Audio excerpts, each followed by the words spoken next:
Good morning, ladies and gentlemen. Welcome back to the show, the RR Show, the best show on the internet.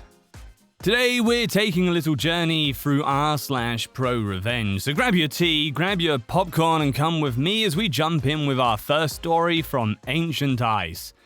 Make my coworkers cry. I will help karma turn your life upside down. Little backstory.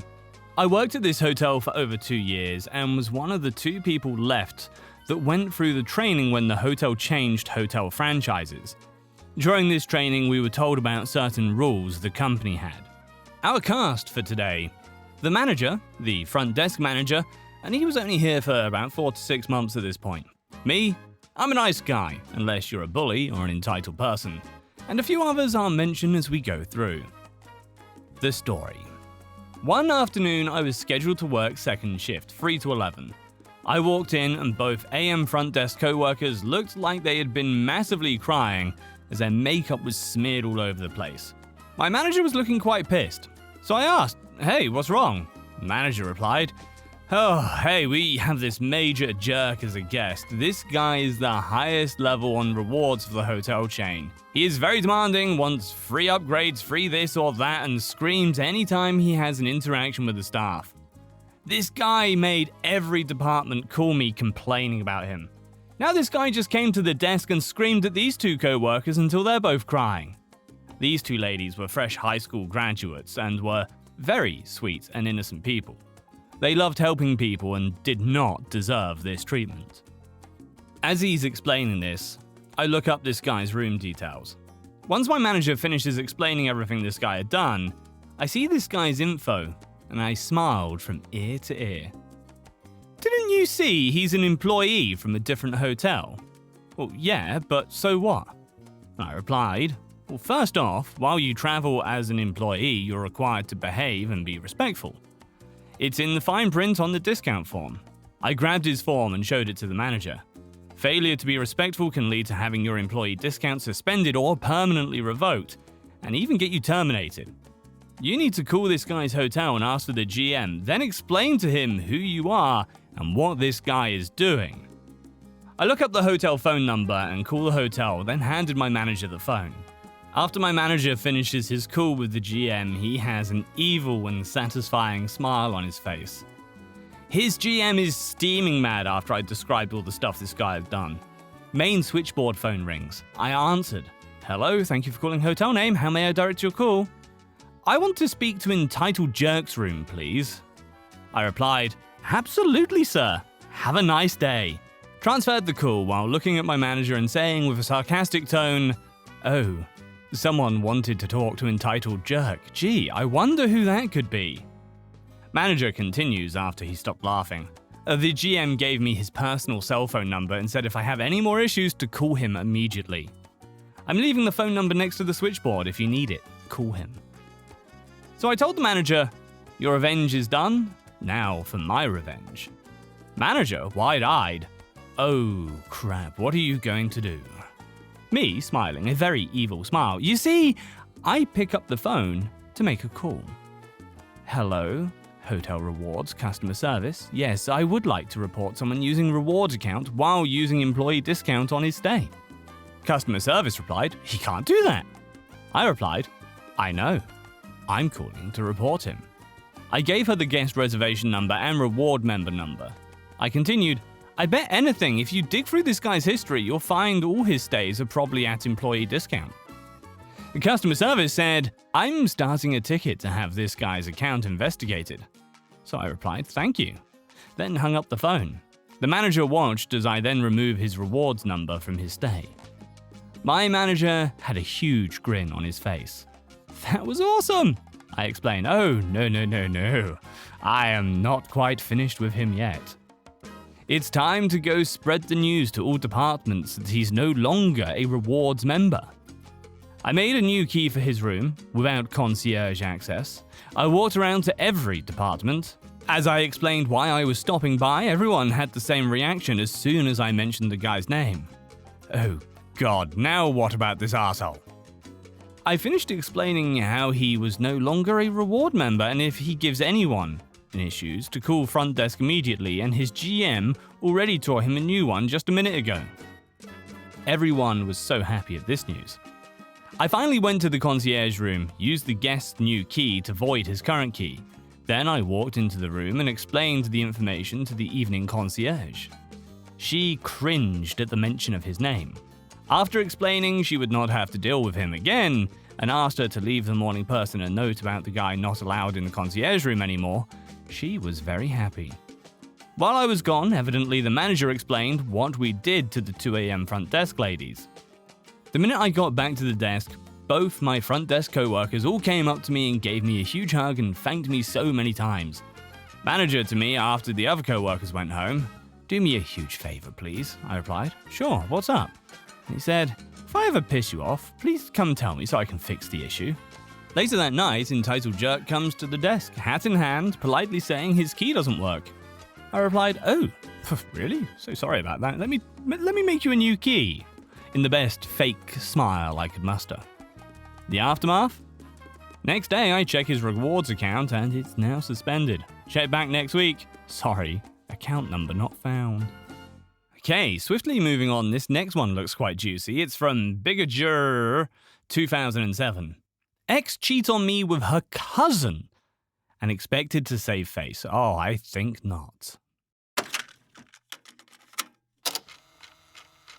For context, it was her cousin-in-law.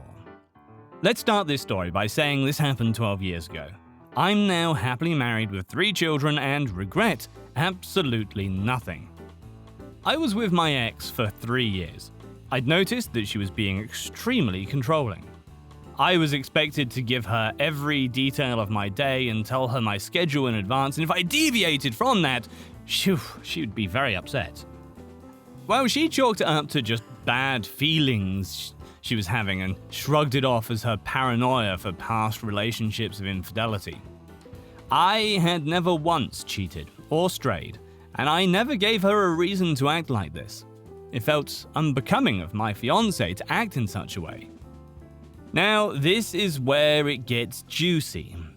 After she had asked for my schedule to make plans, as mine tend to be more hectic than hers, I noticed that she was texting someone. In my line of work, if I put in more than 40 hours, I have the ability to take time off at will as long as the work is completed at a later date. I was very good friends with her brother and still am. We laugh about this to this day, and he actively reminds her of it. I messaged him, stating I wanted to do something special for her a little bit earlier than our anniversary to make sure it was a special surprise. They both worked in the same fabrication facility. He was a fabricator and she was a shipping manager. He was kind enough to let me know her schedule. Well, you see, here's where the discrepancies fall into place. Without my knowledge, she was foregoing overtime. She worked 12-hour shifts Monday through Friday with the exception of Wednesday, when she would only work half a day. She had been taking Wednesday off right around the time that she started getting extremely controlling. Lucky for me, I had stacked several days of leisure time up, so taking a Wednesday off was not an issue. A few days go by and Wednesday's here. I put on my work gear and leave for work. I was expecting her to leave as our apartment complex had 2 exits at the same road I could see directly across from a shopping center, so I parked my car near the back and waited. About an hour, I noticed a very specific red Mustang with a specific decal on the back window. It was her cousin by marriage. I had also done my due diligence to take an old laptop, which we kept on our desk in an office area with a full view of the living room, bedroom door, and bathroom, plus the kitchen. I'd set it up for remote access and had it alert me when the webcam noticed movement. Giving her the benefit of the doubt, I thought he may be dropping something off or coming over to assist her with something, as her family sometimes does. Sure enough, a message came through, so I remote into my laptop. He walks through the door without skipping a beat. She unbuttons his shirt and begins kissing him. So, I created a URL link for the live stream. And as she was preoccupied, we had a family group text and a friend group text. They were part of both, but at the current time they were currently indisposed and didn't look at their phones. They didn't even wait. They could have gone to the bedroom, but no, they decided to get freaky deaky right there on the couch. I sent the link off to the friend group chat and the family group chat. Within minutes, I am getting calls non-stop from friends and family alike. There was no turning back. She was getting blown up, but she was ignoring her phone. Not until the 4th or 5th call came through did they decide to take a break. Oh, and quickly, for context, the state I live in allows recording of personal property regardless of occupancy. I was the only one on the lease. She wasn't allowed to be on the lease because of poor credit. The call she picked up was from her cousin's mother, who she was banging. She answers the phone on speaker, and I kid you not, the first words out of his mother's mouth were, "Stop fucking my son." They both became rigid, and she began to stutter over her words, saying, "Oh, what are you talking about?"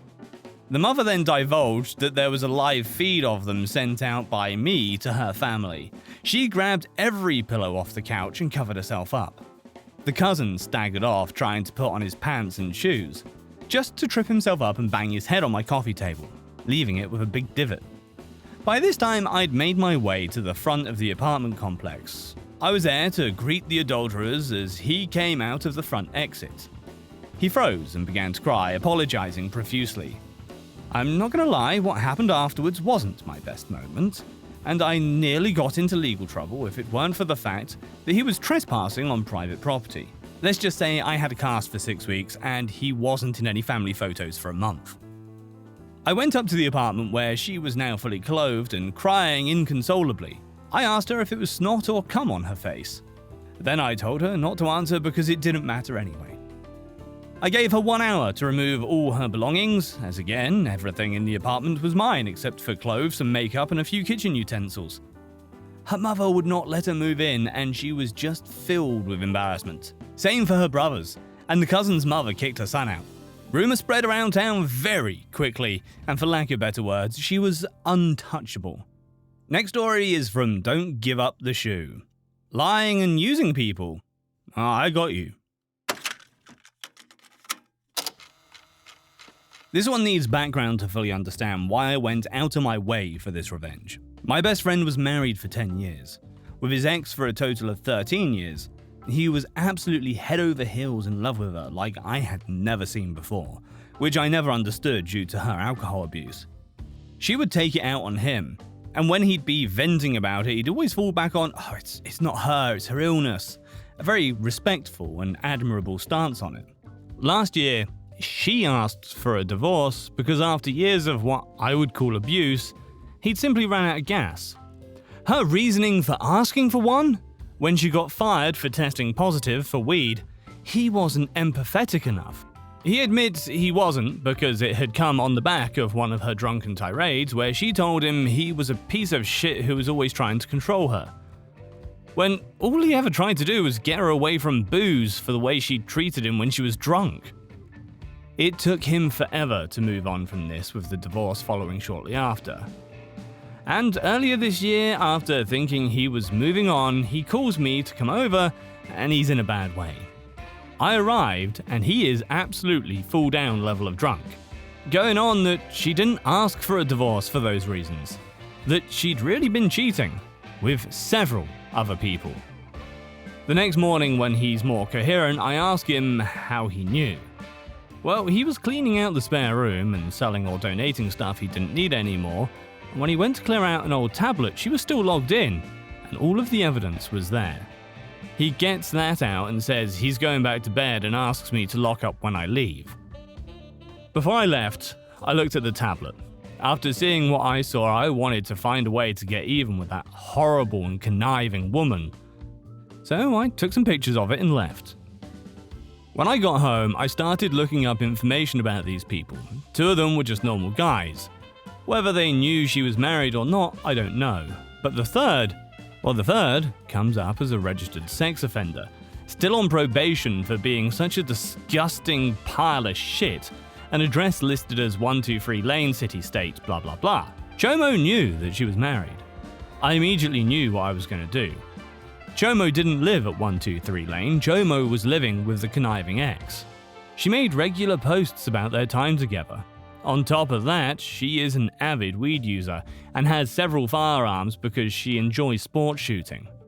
So I go into the state sex offender site and make a report of Jomo not actually living where he's registered, and that Jomo is living in a home with what he has no right to, being a convicted felon and on parole. I include screenshots of the social media posts and all to back it up. I was thinking little would happen, but an inconvenience to their lives. Oh boy, was I wrong. She broke her typical posts with nothing serious trend on social media yesterday with this gem. My year can't get any worse. Jomo lost his job and now I'm facing eviction because I can't afford my rent. So I go on the state court system site to see if it's related, and, well, yes it was. Jomo was rearrested. She clearly can't post bail or Jomo would be out. The job she took after being fired definitely can't support her lifestyle. So he's probably going back to prison, or at least jail, and she is a breath away from being homeless.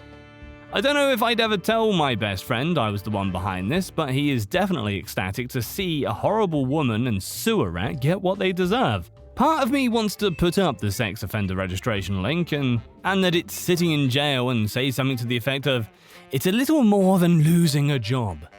But not wanting to make my best friend's life harder, I'll just let sleeping dogs lie.